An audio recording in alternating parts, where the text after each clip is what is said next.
কুয়াশা শব্দটার মধ্যে একটা কু আছে। ঘুম থেকে উঠেই যখন দেখি চারপাশ ঝাপসা এবং কিছুই দেখা যাচ্ছে না, ছেয়ে আছে কুয়াশা, তখন এই কু ডাকটা না একটু ডাকতে থাকে। না, সেরকম সিরিয়াস ম্যাটার নয়, কিন্তু এই কুয়াশা হলে যেটা সবার আগে মনে হয়, বাগানে এত আম গাছে মুকুল এসছে, এই কুয়াশার ফলে সেই মুকুল জ্বলে যেতে পারে কিংবা মুকুলগুলো কালো কালো হয়ে যেতে পারে, ফলে আম এবছর কম ফলন হবে। কুয়াশা হলেই সবার আগে মনে হয় আজকে অফিস যেতে দেরি হবে, কারণ আজকে ট্রেন লেট থাকবে। কিন্তু কুয়াশা হলে আমার বাগানটা দেখতে ঠিক কীরকম হয় সেটা নিয়ে আজকে পায়চারির episode. Welcome back, good morning. পায়চারির একটা নতুন এপিসোডে আপনাদেরকে স্বাগত। আজ একটা স্যাঁতস্যাঁতে মর্নিং ওয়াক।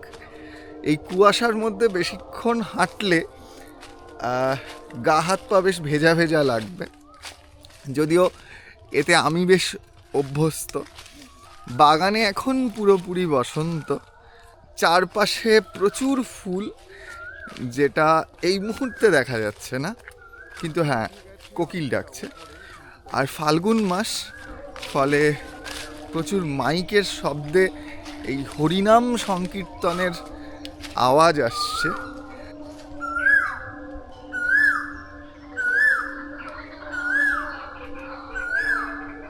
আমাদের ঘুম ভাঙে কোকিলের ডাকে।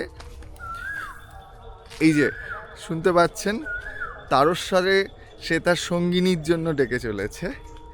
কুয়াশা মানে চারপাশ ভেজা, চারপাশ স্যাঁতস্যাঁতে।